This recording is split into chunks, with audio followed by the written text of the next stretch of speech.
തോൽവിയെ കുറിച്ചുള്ള പേടിനെ കുറിച്ച് നമ്മൾ കുറെ കേട്ടിട്ടുണ്ടല്ലേ. ജയത്തെ കുറിച്ചുള്ള പേടിയെ കുറിച്ച് കേട്ടിട്ടുണ്ടോ? Fear of success.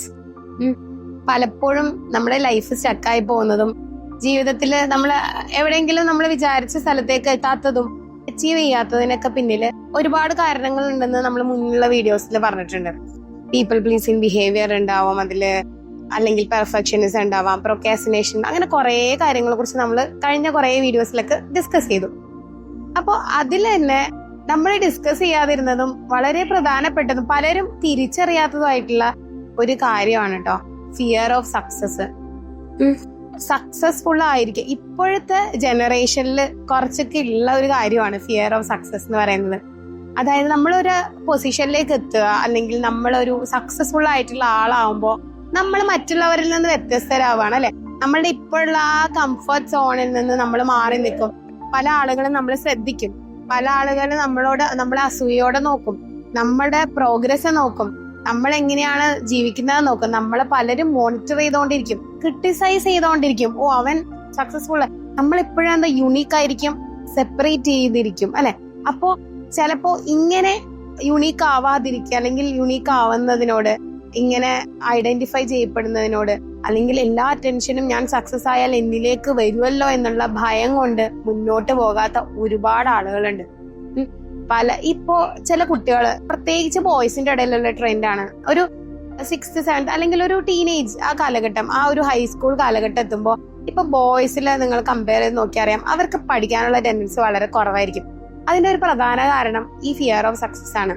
അതായത് നോർമലി അല്ലെങ്കിൽ ആ ഒരു പഠിപ്പി ടാഗ് ഈ കുട്ടികൾക്ക് കിട്ടുമ്പോ ഉള്ള പ്രശ്നം എന്താന്ന് വെച്ച് കഴിഞ്ഞാൽ അവരെ നോർമൽ ആയിട്ടുള്ള അല്ലെങ്കിൽ ബാക്കി കുട്ടികളിൽ നിന്ന് മാറ്റി നിർത്തുമായിരിക്കും. നോർമലി ബോയ്സിന് അങ്ങനെ ഒരുപാട് പഠിച്ച് അല്ലെങ്കിൽ കുറെ പഠിച്ച് ഫസ്റ്റ് റാങ്ക് അങ്ങനത്തെ ഒരു ടെൻഡൻസി പൊതുവേ കുറവാണ് കമ്പയർഡ് ടു ഗേൾസ് ടീനേജിലേക്കൊക്കെ എത്തുമ്പോഴത്തേക്കും. അപ്പൊ അതിൽ നിന്ന് വ്യത്യസ്തമായ ഒരാൾ പഠിക്കുകയും മുന്നോട്ട് വരികയൊക്കെ ചെയ്യുമ്പോൾ എന്ത് സംഭവിക്കും?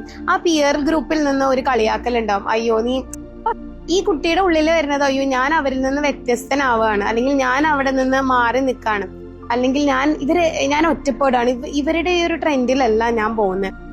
ഞാനിപ്പോ ഗേൾസ് ഒക്കെ അവര് അത് കുഴപ്പമില്ല, അവര് പഠിപ്പിസ്റ്റ് എന്നുള്ള ടാഗ് അവർക്ക് കിട്ടിയാൽ അത് അവര് ക്രെഡിറ്റ് ആയിട്ട് എടുക്കും.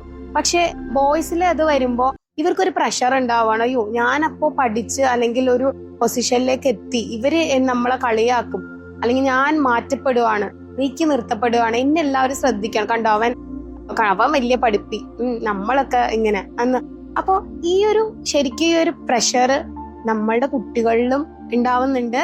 നമ്മൾ പലരിലും ഈ ഫിയർ ഓഫ് സക്സസ് ഉള്ളതുകൊണ്ടാണ് നമ്മൾ മുന്നോട്ട് പോകാത്തത്. അപ്പൊ ഇത് ഐഡന്റിഫൈ ചെയ്യുക, നിങ്ങൾ നോക്കുക, നിങ്ങളിലേക്ക് തന്നെ നോക്കുക, ഇങ്ങനെ ഒരു ഫിയർ ഓഫ് സക്സസ് നമുക്കുണ്ടോ?